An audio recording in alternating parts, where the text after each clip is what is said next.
Gramedia Mitra Edukasi Indonesia adalah salah satu unit bisnis Kompas Gramedia Group yang bergerak di bidang penyediaan fasilitas, sarana, dan prasarana sekolah yang berdiri sejak tahun 2016. Kami menyediakan produk-produk kebutuhan sekolah sesuai dengan regulasi yang berlaku. Sampai saat ini, Gramedia Mitra Edukasi Indonesia memiliki lebih dari 700 mitra yang tersebar di 325 kabupaten dan sudah melayani lebih dari 20.000 pelanggan di seluruh Indonesia. Kami memiliki berbagai macam produk kebutuhan sekolah, mulai dari buku teks, buku literasi, produk digital edukatif, alat kesehatan, alat peraga pendidikan, dan alat tulis. Buku teks.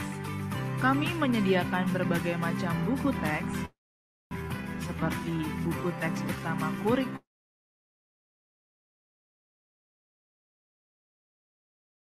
Merdeka, Kurikulum Merdeka, serta beberapa buku lainnya, seperti buku latihan soal AKM dan Supermaster, dan buku pelengkap lainnya.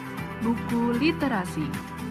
Untuk meningkatkan kemampuan literasi anak Indonesia, kami menyediakan paket buku literasi. Produk digital edukatif.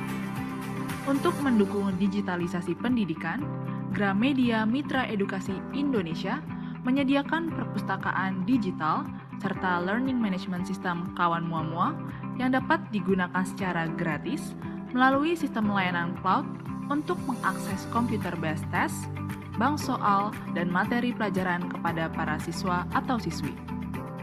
Gramedia Mitra Edukasi Indonesia juga menyediakan alat multimedia pendidikan seperti Google Chromebook, PC All-in-One, laptop, dan alat pendukung lainnya. Alat kesehatan. Kami menyediakan alat kesehatan sebagai bentuk pencegahan penyebaran COVID-19 seperti masker, face shield, termometer, mesin cuci tangan, hand sanitizer, hingga baju APD. Alat peraga pendidikan. Kami turut menyediakan alat peraga pendidikan seperti kit numerasi, alat laboratorium, alat olahraga, hingga alat musik untuk mendukung kegiatan project-based learning, dan juga alat permainan edukatif untuk jenjang pendidikan anak usia dini. Alat tulis.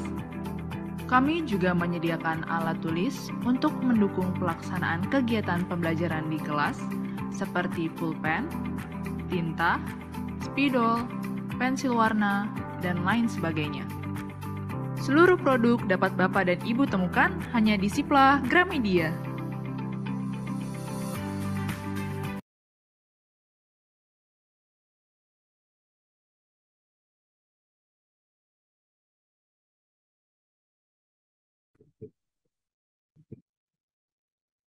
Assalamualaikum warahmatullahi wabarakatuh. Shalom, Om Swastiastu, Namo Buddhaya, salam kebajikan, salam sejahtera bagi kita semua. Selamat siang menjelang sore Bapak dan Ibu semuanya. Apa kabar? Kita bertemu kembali di acara Bincang Santai dengan Bapak dan Ibu guru sekalian. Semoga Bapak dan Ibu guru selalu dalam keadaan sehat ya.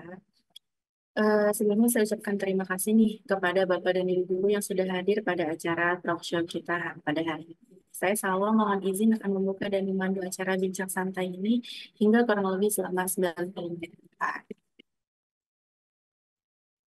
Baik, sebelumnya seperti biasa, bisa bersama Jimei, bincang santai bersama Gramedia Mitra Edukasi Indonesia adalah wadah yang disediakan secara live dan gratis dari berbagai narasumber yang kompeten untuk tenaga pendidik terkait informasi perkembangan dunia pendidikan dan pengembangan kompetensi guru di Indonesia.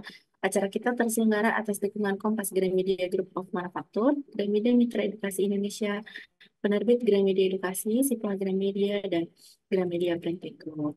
Dan saat ini acara kita terselenggara atas kerjasama Gramedia Mitra Edukasi Indonesia dengan komunitas guru belajar Nusantara yang akan selalu menemani Bapak dan Ibu guru setiap hari Kamis minggu ketiga setiap bulannya. Jadi jangan sampai ketinggalan ya Bapak dan Ibu guru. Baik, sebelum memulai acara, izinkan saya untuk memperkenalkan siapa sih Gramedia Mitra Edukasi Indonesia. Gmail adalah salah satu unit bisnis Kompas Gramedia Group yang bergerak di bidang penyediaan barang kebutuhan di lingkungan pendidikan dan instansi baik pemerintahan maupun swasta. Produk-produk yang kami sediakan diantaranya ada buku teks utama, buku pendamping dari dan peminatan dari penerbit Gramedia Edukasi, buku literasi pendidikan, buku AKM, dan juga buku sekolah lainnya. Selain buku teks, kami juga menyediakan berbagai peralatan kebutuhan sekolah, seperti halnya produk digital, perpustakaan digital, Chromebook, alat peraga pendidikan, alat multimedia, kit numerasi, ATK, dan lain-lain. Yang dapat Bapak dan Ibu temukan melalui platform marketplace kami, yaitu Siplah Gramedia.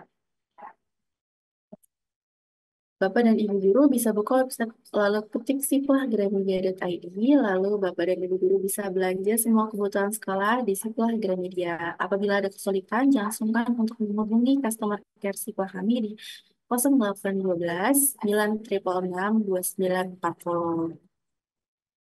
Dan untuk bincang santai kali ini mengenai miskonsepsi pengelolaan kinerja guru akan dibawakan oleh narasumber yang kompeten dan ahli di bidangnya.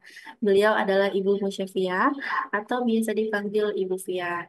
Berikut adalah profil dari narasumber kita pada hari ini.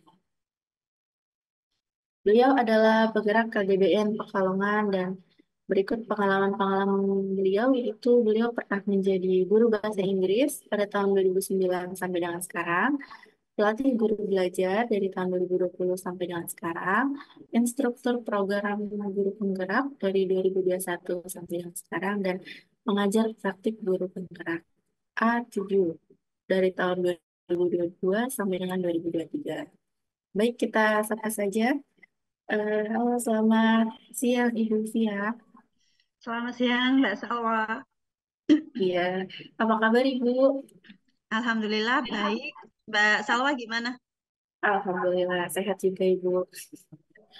Oke, sudah siap ya Bu untuk berbincang Ya, santai pada hari ini. Mungkin sedikit latar belakang topik kita pada hari ini ya Bu. ya, Kita akan menjelajahi tema yang sangat penting nih. Bagaimana bisa terjadinya miskonsepsi dalam pengelolaan kinerja guru dengan menggunakan platform Merdeka Mengajar. Yang dimulai dari awal tahun 2024 sendiri ya Bu. ya, betul Yaitu sekali, membawa Mbak. perubahan bagi guru. Tentunya ada keterkejutan Ibu dalam pelaksanaannya, bagaimana pentingnya pengelolaan kinerja guru memainkan peran krusial dalam membangun sistem pendidikan yang inklusif, berkualitas, dan juga berkelanjutan. Sebagai unsur yang paling vital itu dalam ekosistem pendidikan, guru pasti memegang peran dan peran sentral dalam membentuk masa depan generasi kita. Namun, Mm-mm. pengelolaan kinerja guru seringkali ini menjadi titik rawan dalam dunia pendidikan dan dalam pelaksanaannya banyak terjadi miskonsepsi pemahaman guru Ya, dalam melaksanakan pengelolaan kinerja. Dari evaluasi kinerja hingga dukungan yang diberikan ada sejumlah miskonsepsi, tantangan, peluang, dan juga perlu ada eksplorasi bersama nih, Bu. Mulai dari pemahaman, rencana hasil kerja, observasi kinerja, hingga kegiatan yang seharusnya dilakukan. Mungkin saya penasaran Ibu, apa saja sih faktor utama yang menyebabkan munculnya miskonsepsi di kalangan guru dalam melaksanakan pengelolaan kinerja? ya, kalau kita lihat ini kemarin sempat rame ya, banyak kalau di sosmed gitu, banyak miskonsepsi tersebar di sana, Mbak, tentang pengelolaan kinerja. Kalau menurut saya, faktor-faktor yang menyebabkan itu yang pertama, perubahan yang terlalu cepat, Mbak. Jadi Oke. seperti murid, guru kita pun beragam. Ada beberapa guru yang sangat adaptif terhadap perubahan, tapi lebih banyak yang tidak. Uh, jadi kalau di guru itu 2 tahun lalu mungkin baru dari manual ke Excel, terus menggunakan aplikasi namanya e-kinerja dari BKN. Nah, bahkan Mhm. beberapa sekolah saya tahu mereka baru tahun lalu nih menggunakan Ekin BKN. Eh, awal tahun 2024 udah ganti lagi pakai PMM ya. Mungkin itu salah satu faktor yang menyebabkan munculnya banyak miskonsepsi dan faktor ini pula yang menyebabkan faktor yang kedua muncul, yaitu sikap apatis guru. Nah, karena seringkali terjadi perubahan, akhirnya mereka jadi apatis. Mereka jadi melihat sesuatu dari sisi negatifnya ketimbang yang positif, Mbak. Uh, faktor yang ketiga, yaitu tidak mau membaca perdirjen dengan lengkap. Yang akhirnya jadi kemakan hoax. Banyak hoax ini beredar. Kemudian mereka merasa bahwa pengelolaan kinerja ini ribet. Mereka jadi meninggalkan kelas. Padahal kalau mau membaca perdirjennya, mau ikut sosialisasi yang diadakan oleh GTK atau Kemdikbud atau komunitas belajar, banyak banget itu ya. Sebenarnya pengelolaan kinerja ini lebih ringkas dan lebih berdampak untuk pembelajaran di kelas ketimbang pola pengelolaan kinerja yang lama, penilaian kinerja yang lama, Mbak, gitu, Mbak. Oke, jadi kira-kira apa saja sih Bu variabel pengelolaan kinerja guru dan kepala sekolah bisa dibantu diceritakan mungkin Bu? Oke, beberapa variabel dari sebentar ya, bisa saya mau menampilkan tapi agak kesulitan nih ternyata Mbak di sini. Bisa Oke, dibantu. boleh. Ya, jadi ada beberapa variabel dalam penilaian kinerja pegawai, 4 tepatnya. Yang pertama namanya praktik kinerja, yang kedua namanya pengembangan kompetensi, yang ketiga perilaku kinerja, yang keempat namanya dokumen akuntabilitas. Saya mau share screen supaya kelihatan kali ya. Oke, coba saya bantu share screen dulu. Iya, ini. Oh, ini Oh, bisa. bisa ini. Oke, Bisa. siap. Oke, jadi itu Masih belum sebenarnya terlihat Ibu. masih belum kelihatan ya. Sebenarnya yang apa namanya? Yang jadi bahan penilaian itu hanya ada di poin 1 dan poin 1 aja ya. Poin 1 dan 3. Variabel penilaian itu hanya ada di poin 1 dan 3. Tapi banyak Oke. yang miskonsepsi, mereka fokus di poin yang kedua ini, pengembangan kompetensi, yang akhirnya mereka banyak ikut pelatihan gitu. Padahal ini hanya variabel yang digunakan untuk pertimbangan saja.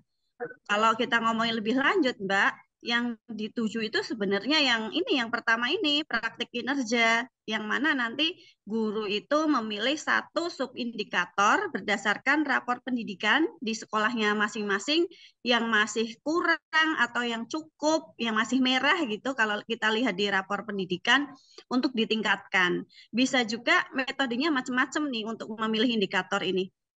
Bisa pakai disamakan satu sekolah atau dibagi, misalnya satu sekolah ada seperti tempat saya ada 80 guru nih, bisa dibagi guru A ambil indikator yang ini, guru B ambil yang ini gitu, atau disamakan juga boleh.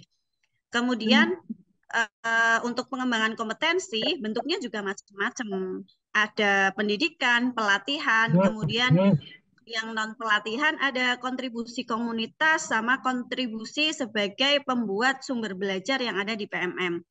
Untuk perilaku kerja ini sama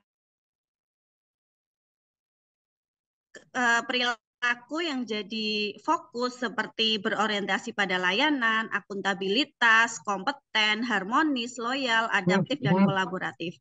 Sementara untuk dokumen akuntabilitas ini tidak dinilai namun harus dikumpulkan. Dokumen akuntabilitas ini yang upload hanyalah kepala sekolah, bentuknya yaitu KOSP dan bukti kehadiran guru. Itu sih Mbak supaya bisa jadi apa namanya? Gambaran aja apa aja sih variabelnya.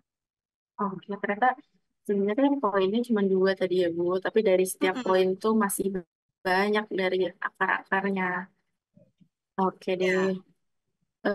Mungkin ada pertanyaan lagi nih Bu. Apakah terdapat perbedaan nih dalam tata cara pelaksanaan pengelolaan kinerja guru yang dulu sama yang sekarang? Jadi menyebabkan terjadinya miskonsepsi. Iya, ada sih. Ini saya tampilin lagi supaya lebih kelihatan gitu ya Mbak ya. Apa Iya. sih bedanya yang dulu sama yang sekarang? Kalau di sebelum 2022, ini sebenarnya tiap sekolah beda Mbak. Kalau dari sekolah saya itu sudah menggunakan Ekin BKN dari tahun 2022. Tapi beberapa sekolah kan baru tahun kemarin gitu. Iya, betul. Kalau kalau sebelum 2022 itu ada kita pakai namanya Dupak. Nah, tahu nggak Mbak Dupak apa? Kurang tahu nih, Bu, boleh Kurang dibantu tahu ya. dijelasin Eh, mungkin. Dupak ini adalah daftar usulan penilaian angka kredit. Jadi guru itu kalau mau naik Oke. pangkat dulu pakainya angka kredit dikumpulkan dalam satu Oh. tahun. Ya, dalam satu tahun kita ngumpulin ada poin pembelajaran, ada pelatihan juga masuk di situ. Kemudian kita dituntut untuk publikasi ilmiah juga. Hmm. Kemudian ada PKG di situ. Di sebelum tahun 2022 itu ada Dupak, PKG atau penilaian kinerja guru. Kalau bagi kepala sekolah ada namanya PKKS atau penilaian kinerja kepala sekolah. Ini eh, ini terjadi transisi dari manual ke penggunaan aplikasi. Aplikasinya pun masih sederhana menggunakan Excel gitu ya. Kemudian selama 2023 atau di beberapa sekolah tingkat atas SMA, SMK ini sudah pakai dari 22. Itu 2023 kita sudah mulai hapus nih Dupak. Kemenpan ini baik hati, Dupaknya udah hapus, kemudian menggunakan SKP yang disusun sendiri.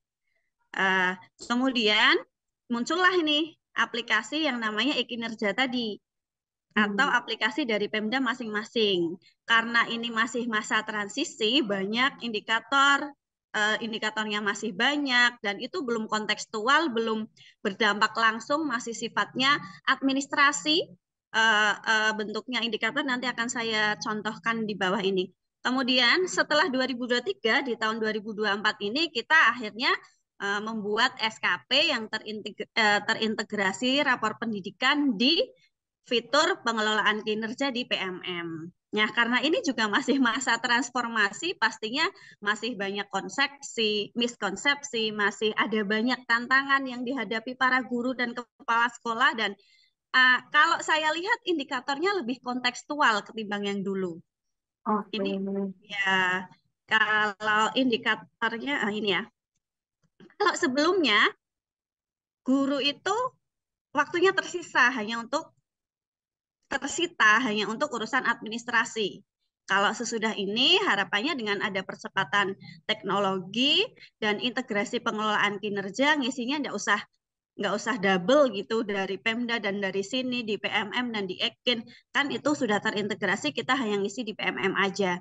Kemudian kalau dulu diukur dari banyak indikator, makanya oleh karenanya kita sangat sulit memetakan kebutuhan peningkatan kinerja guru.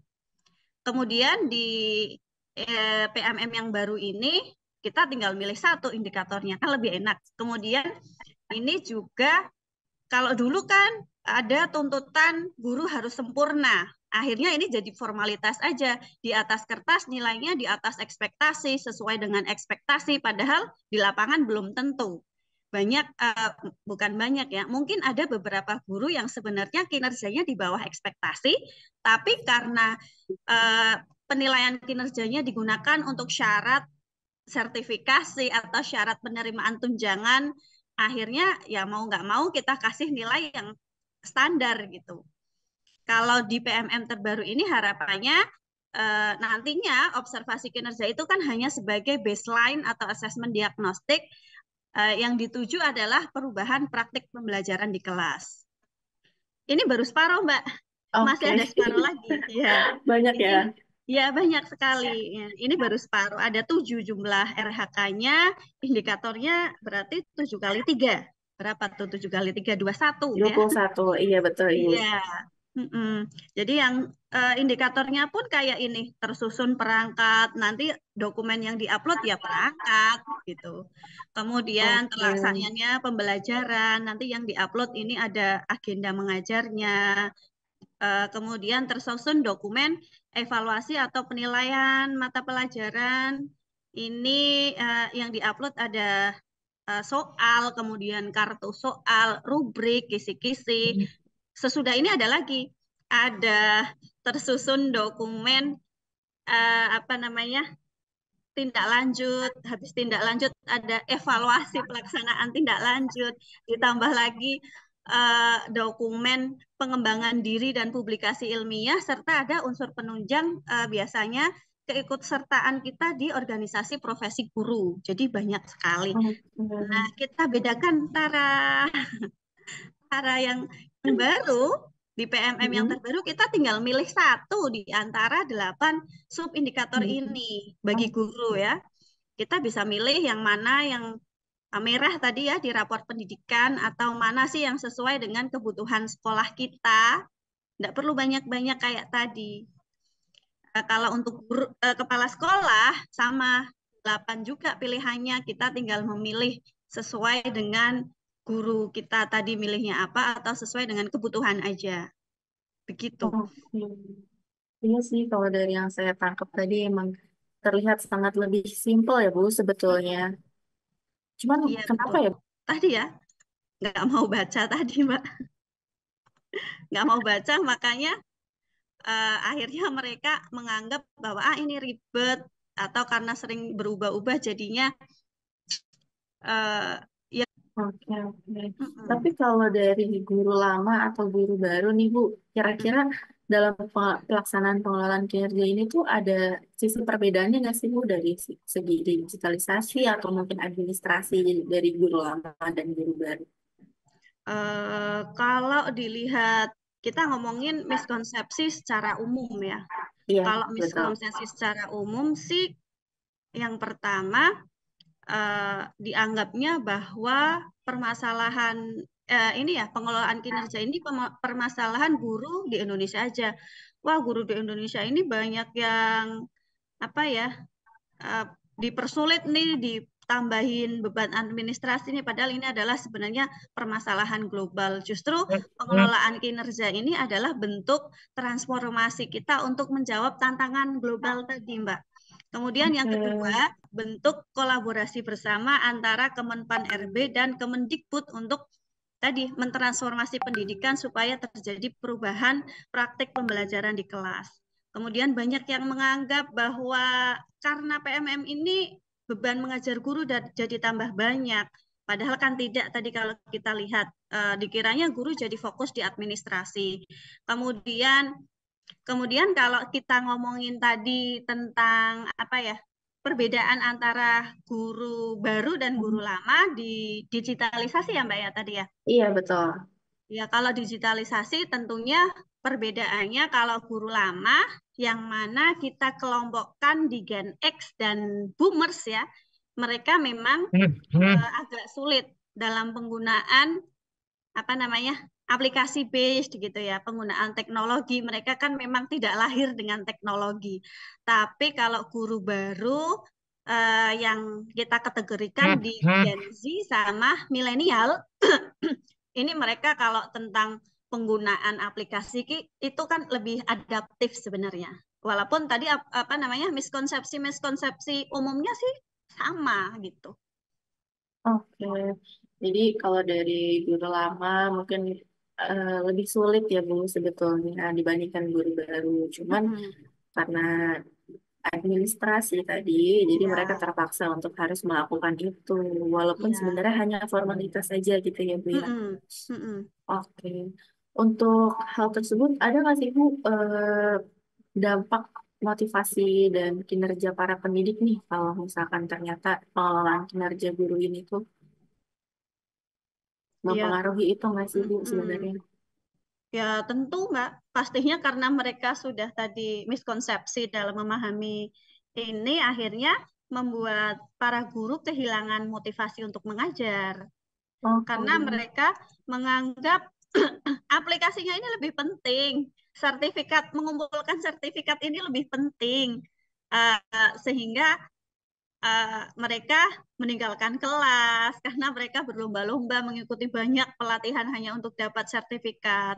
Dan akhirnya pelatihan yang seharusnya ini mengubah cara kita mengajar di kelas malah tidak berdampak. Yang seharusnya guru jadi senang, murid jadi senang belajar, akhirnya karena gurunya menderita belajar, ini kita sebutnya menderita belajar ya Mbak ya. karena gurunya menderita, gimana dengan muridnya? Akhirnya kan muridnya menderita juga. Oke, jadi sebenarnya malah lebih berdampak ke murid. Jadi muridnya tidak Iya, mendapatkan fasilitas belajar yang sesungguhnya gitu ya, Bu. iya. Karena para guru dan para pendidik lah, mereka lebih mementingkan untuk dari administrasi tadi mengejar Mm-mm. nilai untuk itu semua. Iya. Kalau yang Ibu Fia lihat nih keterlibatan dan dukungan dari sekolah mungkin dalam membantu adanya miskonsepsi dari ini. Jadi apakah ada peran sekolah gitu Bu dari perbedaan motivasi dan kinerja para gurunya? Mungkin pernah ada pengalaman pribadi Bu? Hmm, kalau di sekolah saya ya Mbak ya, dan saya tahu banyak juga sekolah yang melakukan hal yang sama sebenarnya. Kami sejak awal ini isu ini mencuat gitu ya, akhir Desember gitu ya, kalau nggak salah kan Desember pertengahan gitu ya.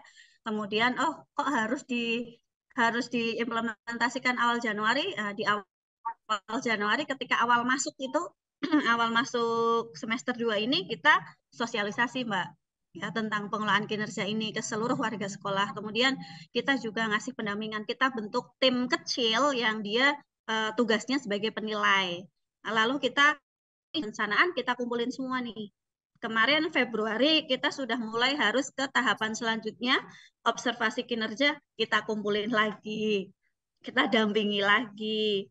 Kemudian ada juga dampak positifnya sekolah jadi membuat komunitas belajar yang digunakan untuk Oh, memfasilitasi sesi belajar guru. Ini saya tahu sih banyak sekolah yang melakukan hal yang sama seperti ini. oke. Jadi sebetulnya sekolah itu sangat terlibat Ibu dan sangat Iya. mendukung dengan adanya pengelolaan kinerja guru ini ya. Mungkin Oke. mungkin bukan mendukung kali ya Mbak ya. Sebenarnya karena ada tuntutan ini akhirnya mereka cari Oh, apa ya? Ya, cari cara deh supaya bisa mengikuti gitu. Memfasilitasi oh, gurunya gitu. oke oke.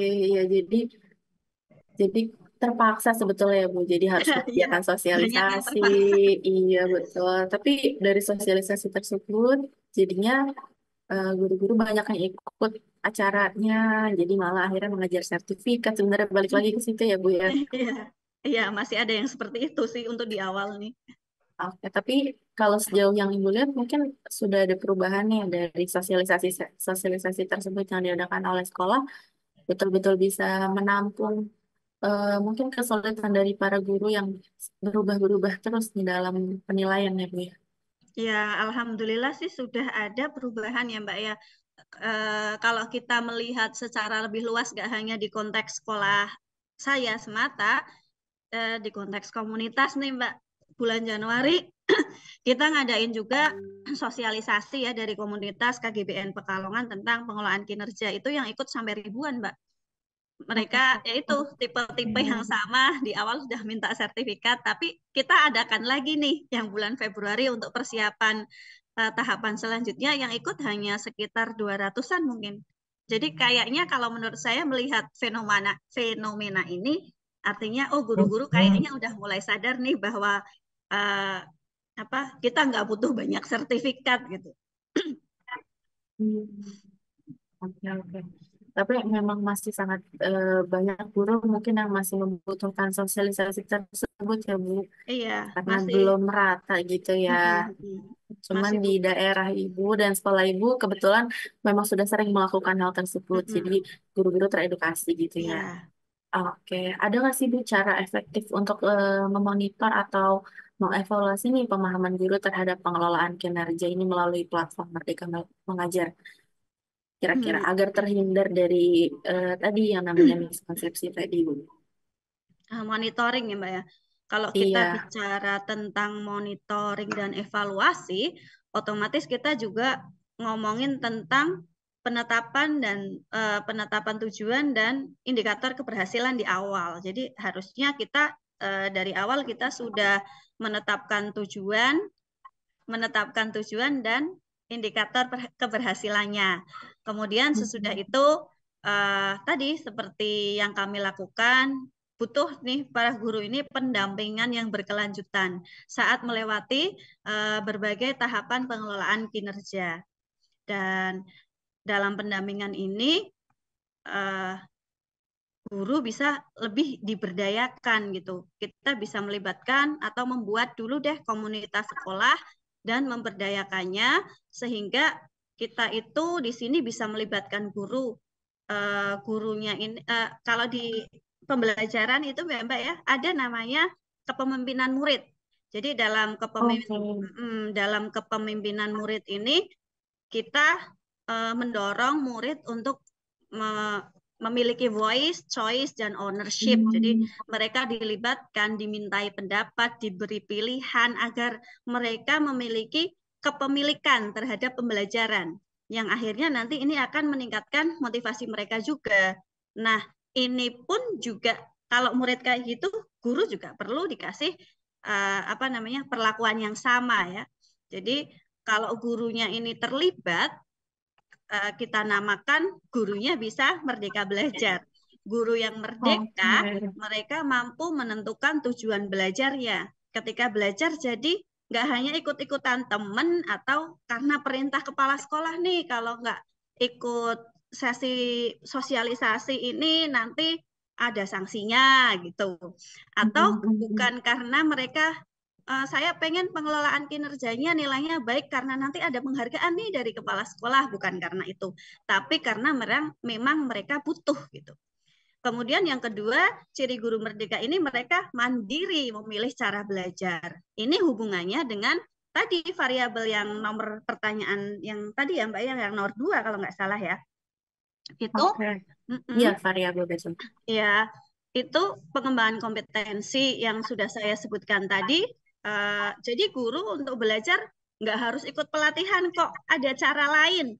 Misalnya mereka bisa jadi penggerak komunitas, kemudian menulis praktik baik pembelajaran, atau peran lain yang sesuai dengan minat dan bakat mereka. Dan akhirnya di akhir, guru mampu merefleksikan praktik pembelajaran mereka di kelas dan mengubahnya agar lebih berdampak pada murid gitu. Jadi di akhir kan ada refleksi yang berkelanjutan juga dari gurunya, Kak. Kemudian kita lihat nih di akhir semester kita akan tahu apakah tadi monitoring dan evaluasinya ini efektif ketika di akhir semester ketika penilaian apakah masih ada nih miskonsepsi yang muncul. Kalau ternyata masih muncul ya kita refleksikan lagi, perbaiki lagi untuk semester selanjutnya sih. Oke, tapi sejauh ini Bu, untuk pendampingan itu sebenarnya udah berhasil belum sih kalau dari yang Ibu tahu nih? Kalau dari yang saya tahu ya cukup berhasil sih di sekolah saya ya, karena saya tidak tahu benar kondisi di sekolah lain seperti apa. Oke, jadi eh, cukup ya dengan adanya monitoring dan evaluasi tadi, jadi guru-guru jadi bisa belajar lagi gitu ya. Karena ada scoring lagi tadi, dinilai lagi di akhir berhasil atau enggaknya, jadi bisa terlihat ya Bu ya. Iya. Oke, baik. Ada nggak sih Bu miskonsepsi tadi tuh mempengaruhi budaya di sekolah atau kualitas pendidikan secara keseluruhan? Budaya-budaya kan setiap sekolah biasanya punya budaya-budaya tersendiri nih Bu, terutama dari pengelolaan kinerja guru yang sekarang. Ada nggak sih yang mempengaruhi itu di mungkin ya yang Ibu tahu aja boleh. Ya, jika ini kaitannya benar sekali ya. Tadi pertanyaan nomor berapa itu? Kalau guru masih miskonsepsi, maka otomatis akan menurunkan motivasi guru ya. Dan ini juga akan mempengaruhi budaya sekolah dan tentunya kualitas pendidikan secara keseluruhan. Karena mereka juga kualitas kinerjanya menurun gitu. Hal yang seharusnya dari fokus malah diabaikan, sesuatu yang hanya sebagai pertimbangan malah diperhatikan tadi ya, banyak yang kayak gitu kan jadi kebalik-balik tuh Mbak. Padahal kan tujuan utamanya untuk murid, tapi kalau saya baca di sosmed gitu banyak yang mengeluh saya jadi jarang masuk gara-gara PMM gitu kan, ini miskonsepsi sekali. Tapi perbaikan pembelajaran yang seharusnya kalau tanpa miskonsepsi kan terjadi perbaikan pembelajaran. yang nantinya harapannya bisa meningkatkan capaian rapor pendidikan di sekolah itu. Kalau di sekolah itu rapor pendidikannya meningkat, otomatis di daerah juga meningkat, dan bahkan skor PISA kita yang nomor 72 ini bisa meningkat juga. Iya, betul. Mm-mm. Jadi sebenarnya sangat berpengaruh sekali sih ya Bu Iya. dari budaya pastinya. Oke, mungkin saya juga masih ada pertanyaan nih Bu. Kira-kira pernah nggak sih dari adanya pengelolaan kinerja guru ini, Ibu tuh membantu teman guru di sekolah atau mungkin dalam komunitas di saat ada teman-teman guru yang Bagian dari tim tim kecil yang untuk melakukan sosialisasi dan pendampingan. oke. Kemudian kalau di komunitas kita juga melakukan sosialisasi juga di komunitas. Kemudian selain itu saya kebetulan suka membuat konten nih Mbak di media sosial. Macam-macam sih isinya, tapi pernah juga saya posting tentang ini meskipun mungkin nggak sesering influencer pendidikan yang lain gitu. Pernah sih tapi untuk membongkar miskonsepsi ini. Oke, jadi sudah cukup berperan sebetulnya ya Bu untuk Iya. membantu sesama teman guru dan di komunitas Mm-mm. dengan terjun langsung menjadi contohnya menjadi narasumber kita pada hari ini ya Bu ya. Iya. Oke, mungkin kalau menurut Ibu nih dari kepala sekolah atau pimpinan pendidikan di daerah-daerah yang lain, gimana sih cara memerangi itu Bu dan membangun Mm. pemahaman yang lebih saran Mm-mm. mungkin lebih ke saran Ibu gimana sih untuk di kepala sekolahnya, pimpinan di sekolah, karena kan biasanya guru itu ngikut sama yang atas gitu ya, Atas Bu. gitu. Iya, ya betul sekali ya Mbak ya. Berarti pertamanya supaya gurunya nggak miskonsepsi ya, kepala sekolah dan pemimpin pendidikan lainnya jangan miskonsepsi juga gitu. Jangan kemarin ada diskusi di apa ya di komunitas jenis-jenis guru, guru panik, guru apa gitu ya. Jadi KS jangan kepala sekolah, jangan jadi KS yang panikan. Ada apa ini ya? Ada hal yang baru jadi panik, dia apatis gitu ya. Kita bisa apa ya kayak tadi membentuk tim kecil untuk mengkaji tentang perdirjen tentang ini, ikut sosialisasi, bisa tanya, bisa ikut komunitas gitu ya, supaya kita nggak miskonsepsi. Kepala sekolahnya dulu sih yang harus harus apa step forward gitu. Kemudian akhirnya dia bisa ngasih pendampingan bertahap dan dukungan ke guru untuk fokusnya ke perilaku kerjanya, bukan poin yang malah jadi bahan pertimbangan. Kepala sekolah juga perlu uh, menggunakan menggunakan teknik coaching ya untuk melibatkan guru dalam proses pengelolaan kinerjanya. Oke, jadi yang lebih utama tuh sebenarnya kepala sekolah dan pimpinan pimpinan itu lebih jangan panik dan jangan kaget dulu ya Bu ya, Iya. karena guru-guru pasti akan lebih panik di saat kepala sekolah dan pimpinan pendidik lainnya lebih kaget. Oke, tapi kalau yang Ibu tahu untuk pengelolaan kinerja guru ini tuh dapat berdampak negatif nggak sih Bu dari hubungan antar gurunya ke siswa dan orang tua mungkin pernah ada Hmm, nggak Bu? kalau pernah ada apa enggak karena ini yang baru ya Mbak. Kita ngomongin yang Iya baru betul. apa yang lama nih? Yang baru boleh, yang lama Iya. boleh. Yang eh, pengalaman Ibu Fiah mungkin. Kalau yang baru belum begitu kelihatan ya tentang pengaruh ke hubungan ke, dengan orang tua ya. Kalau kita ngomongin hubungan dengan orang tua, kalau hubungan dengan murid ya kalau miskonsepsi otomatis mempengaruhi juga. Kalau guru jarang masuk kelas itu sangat pengaruh Mbak ke murid.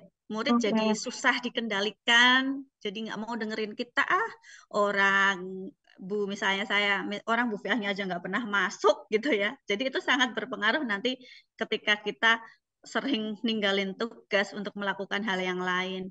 Kalau ke orang tuanya ya mungkin dia juga akan terpengaruh juga karena perilaku anaknya gitu ya.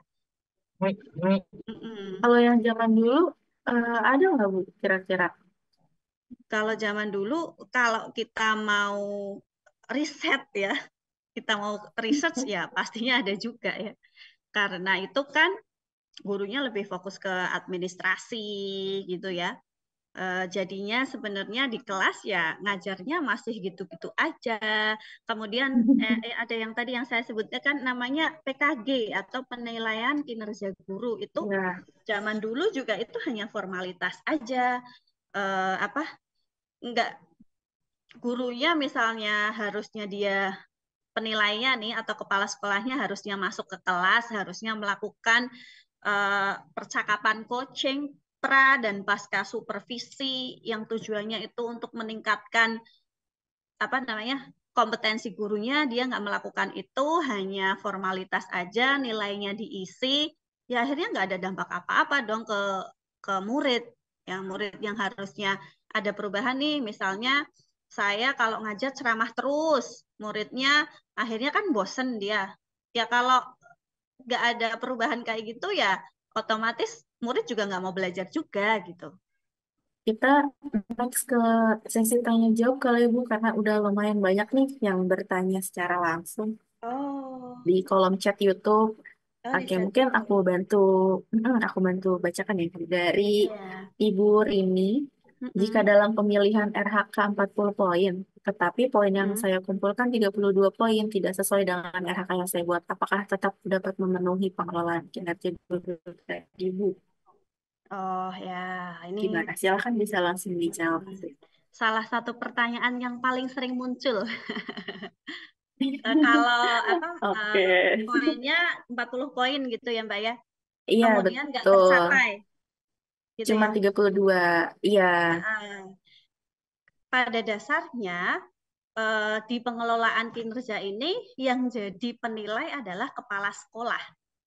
Jadi kalau Oke. zaman dulu, Dupak, pas zaman Dupak, kita kan yang nilai tim penilai kabupaten. Kepala sekolah nggak Hmm. ikut-ikutan. Jadi kadang antara satu tim penilai dengan tim penilai yang lain, meskipun ada panduannya sama, mereka beda juga. Tapi kalau ini kan kepala sekolah kita. Jadi poin utamanya sebenarnya adalah diskusi atau kesepakatan dengan kepala sekolah.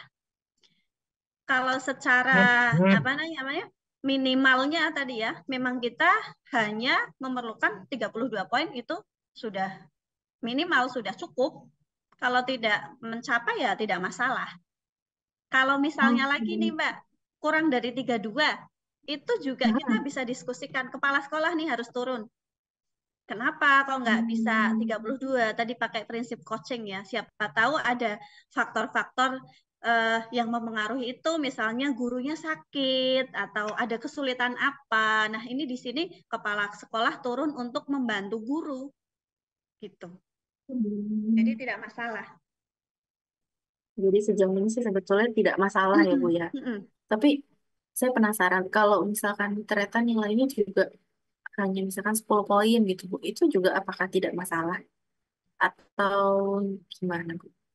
Ya, tadi kuncinya adalah diskusi dengan kepala sekolah. Kepala sekolah ini karena kepala sekolah penilainya dia harus turun untuk menanyakan kepada guru itu apa penyebab yang membuat dia poinnya kok 10 doang ini apa dan Oke. karena itu hanya poin pertimbangan yang dinilai kan yang poin yang lain. Kalau ternyata kok dia di poin pengembangan kompetensinya hanya 10 nih, tapi dia orangnya aktif dalam apa namanya? Tugas tambahannya di sekolah ya. Misalnya dia jadi Hmm. waka atau apa gitu kan itu bisa jadi bahan pertimbangan dari kepala sekolah. Kebijakan kepala sekolah sepenuhnya. Oke. Oke, oke. Jadi emang semua keputusan itu di tangan kepala sekolah ya, Bu. Iya, Oke, semoga bisa menjawab ya Ibu Rini untuk pertanyaannya. Kita lanjut ke pertanyaan selanjutnya dari Ibu Rama. Apakah komunitas belajar dalam sekolah sebagai pemenuhan RHK harus terdaftar di PMM untuk bisa mengeluarkan sertifikat sebagai bukti dukungan yang sah? ya, ini juga Gimana tuh, pertanyaan Bu? yang sering muncul nih, Mbak. Eh, ini pernah dibahas juga di Q&A-nya siapa ya? GTK atau mana? Jadi nggak harus. Jawabannya adalah nggak harus Oke. didaftarkan di PMM. tetap Hmm. boleh mengeluarkan sertifikat. Tapi kembali lagi, jangan miskonsepsi mentang-mentang nggak harus di PMM, terus nggak ada kegiatannya, hanya membuat sertifikat aja, ya jangan begitu. Tetap harus ada kegiatannya, baru mengeluarkan sertifikat. Oke, jadi memang harus berdasarkan acara baru bisa ada sertifikat ya, Bu Iya. ya. Mm-mm. Oke, semoga bisa menjawab Ibu Rama. Kita lanjut ke pertanyaan selanjutnya dari Ibu Sarmina. Mohon izin bertanya, Bu, hal apa yang paling dominan saat melatari terjadinya miskonsepsi ini? Terima kasih. Hmm. Silakan, Ibu. Kalau menurut saya nih, sebenarnya Iya, yang paling dominan itu adalah tadi yang poin ketiga, tidak mau membaca. yang mana tuh? Yang tidak mau membaca. Oke. Iya. Kalau kita baca, kita mau mengkaji, menganalisis bareng-bareng sambil dengerin nih apa sosialisasi semacam ini atau sosialisasi dari GTK yang memang resmi sebagai pengeluar ini ya pengelolaan kinerja, insya Allah hal-hal semacam tadi nggak akan terjadi sih. Oh gitu. Ya, jadi emang harus ya banyak baca sih ya Bu, Mm-mm. karena namanya juga zaman terus berkembang, jadi kita harus terus. Iya. Dan guru Oke, semoga guru itu bisa. sering Oke, guru itu sering jadi apa ya? Apa ya namanya ya? Dibodohi gitu ya. Dibodohi sama aturan. gimana Harus tuh ini. maksudnya Bu? Eh, Kadang ada misalnya nih peraturan tentang cuti. Ini yang sering terjadi nih, Mbak. Jadi Oke, curhat boleh ya. ceritain. Iya, Boleh ya? boleh, nggak apa-apa ya Bu. Kita kan Contoh sharing yang di sini. terjadi ini ya. Peraturan tentang cuti. Kalau kita nggak mau baca aturannya, ya kita sering dibodohi tuh. Misalnya ini yang terjadi kalau di tingkat SMA, SMK gitu, cutinya guru itu harus diambilnya ketika liburan sekolah. Mungkin beda, nggak tahu Hmm. ya di tempat lain. Kalau di tempat saya seperti itu. Dan itu kan kayak orang kerja kan cuti 14 hari ya. Ya di Gramedia gitu juga nggak, Mbak? 14 hari ya maksimal ya? Eh, Tidak sih Bu, Oh, kayaknya. enggak. Kayaknya hitungannya per bulan mungkin. Oh, berbulan. Ya, jadi kalau kita kan Mm-mm. kalau kayak TU, tata usaha Mm-mm. pegawai tenaga kependidikan gitu, boleh mengambilnya sewaktu-waktu. Tapi kalau guru hanya boleh diambil ketika Oh. liburan sekolah dan it's okay. Yang nggak oke ini di dikasih aturan nih biasanya dibatasi. Harus boleh ngambilnya 6 di semester ini, di semester depan 6 lagi. Padahal di peraturannya nggak ada kayak gitu. Dan kita biasanya masih punya banyak jatah cuti tahun lalu. Tahun lalu itu masih Oh sisa gitu. gitu. Jadi satu orang sisa cutinya bisa sampai 18 sampai 20, tapi dibatasi nih gitu. Padahal di Oh peraturan nggak gitu. ada kayak gitu. Oke, jadi kalau nggak baca, jadi kita nggak tahu gitu ya Bu ya sebetulnya. Karena semua sudah tertulis di peraturan ya Bu ya. Ya, semoga bisa menjawab tadi Ibu Saramina. Kita lanjut ke pertanyaan selanjutnya. Bagaimana dari Ibu Dwi Lutfi, bagaimana menyikapi supaya tidak terkesan buser, buruh sertifikat Bu untuk RHK? Saya 44 poin. Wow. Minimal 32 poin. Apakah depannya saya ajukan 32 saja nih, Bu? Supaya tidak terkesan buser dan mohon solusinya, Ibu. Mungkin bisa. Oh, ada istilahnya ya. Tak kira itu Iya, bener kayak capres kemarin, Mbak. tapi ini Profesor buser. gitu. Iya, betul.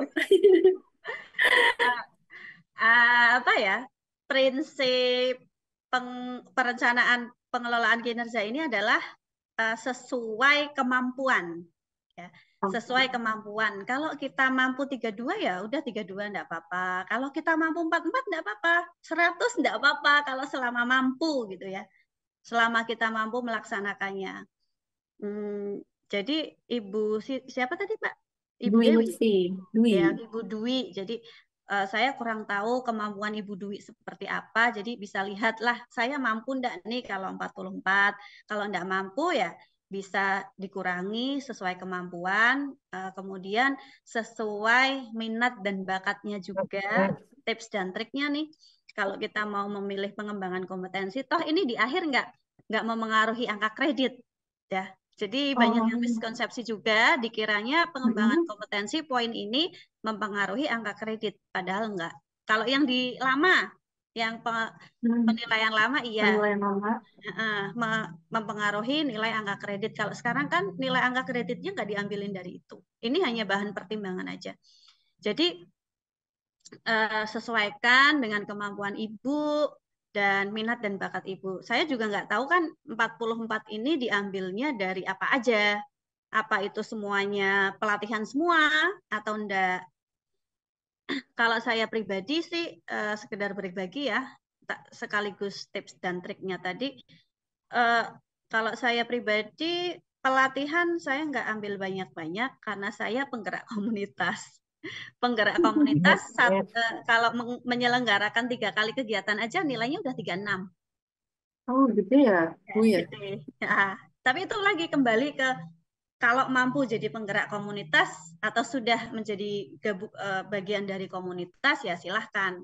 Kalau enggak ya jangan. Sesuaikan aja saya mampunya apa. Lagi pula kalau kayak sertifikat gitu 1 bulan 1 aja cukup kayaknya kan. Ya ditambah dengan hal-hal yang lain. Misalnya kok senang nulis, nah kita bisa ambil RHK yang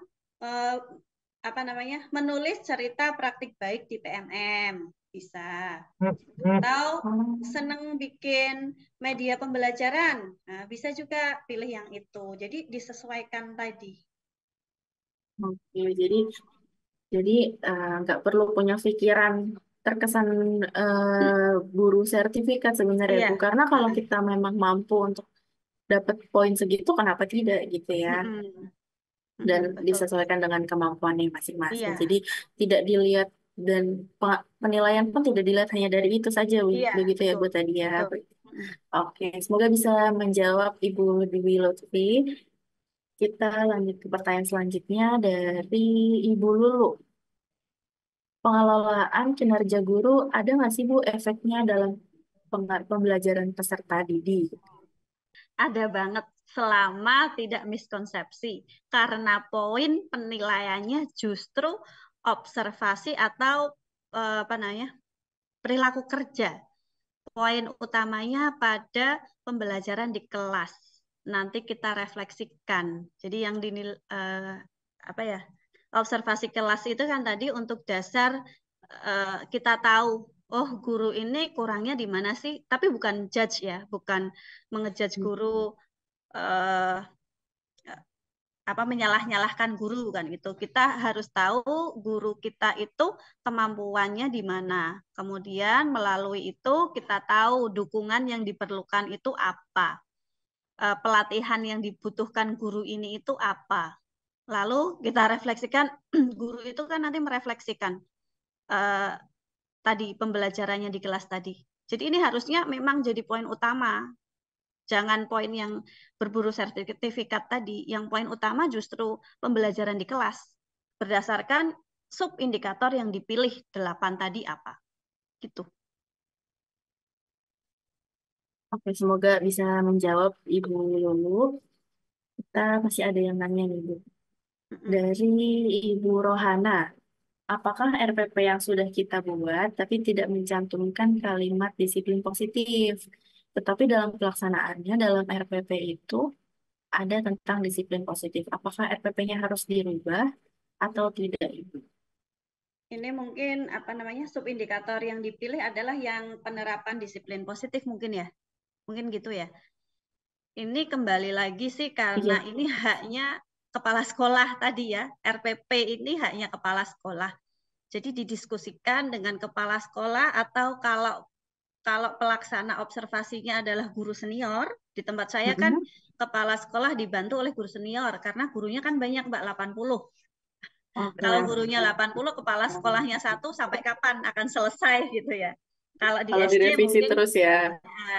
kalau di SD mungkin ya kepala sekolahnya langsung ya. Kalau di SMA, SMK atau SMP pasti ada keterlibatan guru senior nih. Jadi kembali tadi disepakati dulu dengan kepala sekolah menghendaki yang mana. Kalau kepala sekolah menghendaki, oh ini direvisi nih yang ada disiplin positifnya, ya harus diganti. Tapi kalau kepala sekolahnya, oh tidak apa-apa, yang penting nanti penerapannya ada, ya berarti Oh, tidak perlu gitu. nggak apa-apa ya Bu ya, berarti sebetulnya aman saja. Tergantung kepala Oke. sekolah. Oh itu tadi Kalau kepala sekolahnya bilang nggak aman, balik ya enggak gitu. balik lagi ke kepala sekolah. Kepala Mm-mm. sekolahnya Ibu Rahana mungkin bisa didiskusikan dengan kepala sekolah terkait. Jadi sebetulnya tidak apa-apa, tapi jika kepala sekolah ingin merubah ya berarti harus dirubah gitu ya Iya, Bu ya. iya. Oke. Kita ada pertanyaan lagi dari Pak Wayan. Tolong dibantu share lagi dong Bu, semua rubrik dari observasi guru sampai rubrik pasca observasi bagi kepala sekolah. Sepertinya Kepala ingin sekolah. dijelaskan. Yang Iya, kepala tadi sekolah sepertinya yang apa yang yang kepala sekolah sepertinya oh yang diminta. indikator tadi, yang Iya, indikator sepertinya tadi ya. yang itu. Mm-mm. Sebentar. Dan apakah Ibu punya panduan penilaian kinerja di PMM? Pak Wayan ternyata bertanya dua pertanyaan. Mm-mm. Jadi indikatornya kan ada keteraturan suasana kelas, ada Yang untuk penerapan, kepala sekolah, oh yang untuk kepala sekolah iya ini. seperti observasi observasi guru sampai rubrik pasca observasi bagi Oh, berarti kalau ini dua-duanya ya Bu ya? Sepertinya indikatornya tidak menyimak tadi Bapak Wayan. ya ini kalau observasi kelas mungkin kalau ikut apa ya guru penggerak gitu, guru penggeraknya sudah pernah diajari coaching untuk supervisi akademik. Jadi di sana guru penggerak biasa tahu percakapan pra observasi itu apa aja. Oke. Kemudian percakapan pasca observasinya apa aja. Kurang lebih sih kalau di percakapan pra observasi itu guru menanyakan, kepala sekolah menanyakan tentang tujuan, metode yang digunakan apa, kemudian apa ya, caranya untuk mencapai tujuan pembelajaran itu apa aja. Lalu peningkatan apa sih, hal apa sih yang mau ditingkatkan dari guru tersebut? Itu di percakapan pra-observasi. Nanti di percakapan pasca observasinya berarti lebih ke refleksi guru. Tadi gimana sih ngajarnya, yang sudah berjalan dengan baik apa, yang belum berjalan dengan baik apa, cara meningkatkannya bagaimana supaya supaya lebih baik ke depannya, rencana yang mau dilakukan apa, kapan mau dilaksanakan, itu untuk percakapan pasca observasi. Kalau ini bentar, saya cari dulu, boleh Mbak? Waktunya masih ada Mbak. Boleh, silakan Ibu. Kalau untuk observasi yang ditanyakan Pak Wayan, mungkin apa namanya ya? Salinan Perdirjen, bentar. Yang penilaian saat observasi itu yang dilihat apanya? Ini bisa dilihat di panduan. Kalau buka aplikasi PMM-nya, di bagian Ya. observasi kinerja nanti ada menu panduan gitu ya. Menu panduan rubrik. Ada menu itu tulisannya biru, bisa dicek sih di situ perilaku yang harus ditunjukkan apa, perilaku yang tidak boleh ditunjukkan apa. Oke. Atau bisa dibaca lagi perdirjennya. Di perdirjen juga disebutkan. Nanti di situ munculnya kepala sekolah itu tinggal ngeklik aja sih, sudah muncul apa belum perilaku itu, atau sudah maksimal, sudah muncul tapi belum efektif, atau apa, ada, kita tinggal ngeklik di situ. Sebagai kepala sekolah tinggal ngeklik. Oke. Jadi Apalagi lebih tadi Mbak? panduan penilaian kinerja Ibu. Nanti bisa dilihat ya di SK Perdirjennya halaman berapa ini? 16. Oke. SK Dirjen nomor Kok halaman 16? 6. Iya, di Perdirjanya ada di Linktree, Linktree RR pengelolaan kinerja. Mungkin kita satu pertanyaan lagi ya Bu ya. Oke. Dari Ibu Dian Muslimatun Aziza, Ibu izin bertanya, di sekolah saya mengambil disiplin positif, tapi tahun lalu topik disiplin positif dan semangat guru sudah saya selesaikan. Mm-mm. Boleh kan mengerjakan topik selain itu? Di PMM-nya ya, boleh Iya, sih. betul. Karena udah dikerjakan tahun lalu, akhirnya kan tahun ini nggak bisa dapat nilai dari yang topik itu ya. Padahal Yang sama ya, topik, Bang? eh, Oh, eh, oke. jadi harus ambil topik yang lain. Boleh mengambil topik yang lain. Untuk tentang disiplin positifnya bisa cari di pelatihan di luar PMM kan bisa dimasukkan juga. Oke, oke, baik. Mungkin kita cukupkan untuk sesi tanya jawab. Terima kasih Bu. Izin saya simpulkan nih terkait bincang santai kita dan sesi tanya jawab yang telah berlangsung. Mohon maaf sebelumnya jika ada pertanyaan-pertanyaan dari Bapak dan Ibu guru yang belum terjawab. Namun karena waktu yang sudah mepet, kita lanjut ke selanjutnya ya Bu. Mm-mm. Jadi sebenarnya terdapat kecenderungan yang ditemui antara guru untuk fokus pada nilai akhir itu tadi administrasi tadi ya Bu mengajar nilai. Hal ini seringkali mengarah pada penilaian kinerja yang lebih berorientasi pada output daripada proses pembelajaran yang sebenarnya. Selain itu, penilaian kinerja guru seringkali didasarkan pada sistem yang telah ditetapkan, bukan pada evaluasi yang mendalam terhadap kinerja sebenarnya. Hal ini bisa menyebabkan ketidakadilan dalam penilaian dan menghambat pengembangan profesional guru. Dan terakhir, meskipun banyak program pelatihan yang tersedia bagi para guru, tidak jarang para peserta pelatihan tersebut tidak mendapatkan manfaat yang maksimal.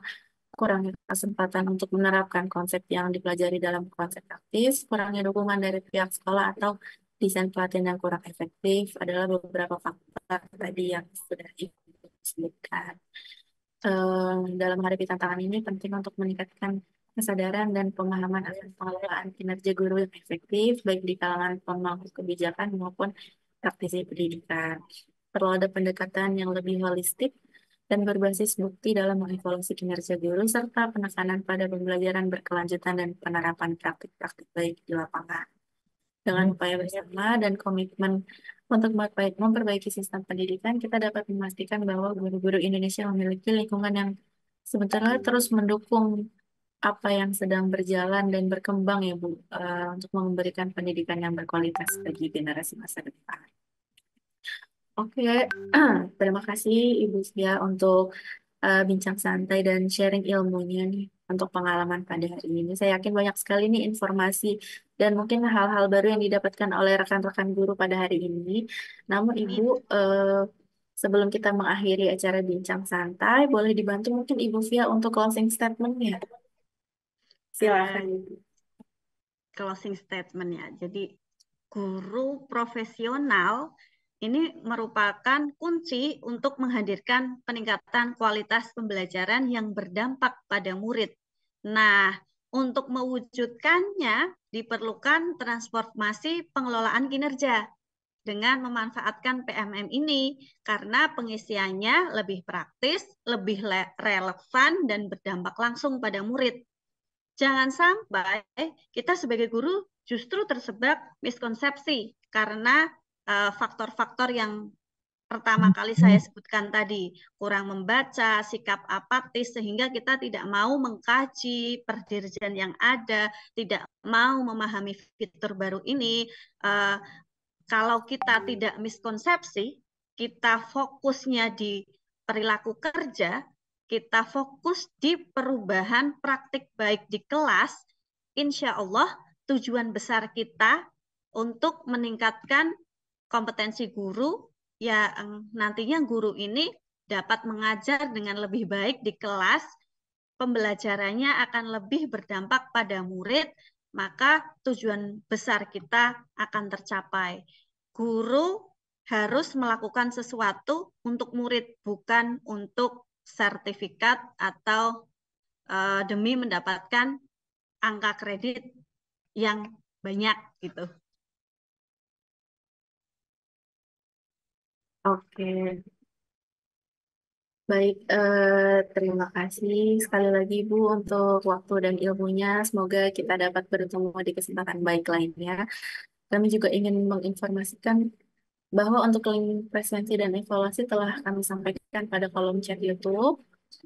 Link ini adalah syarat untuk mendapatkan e-sertifikat.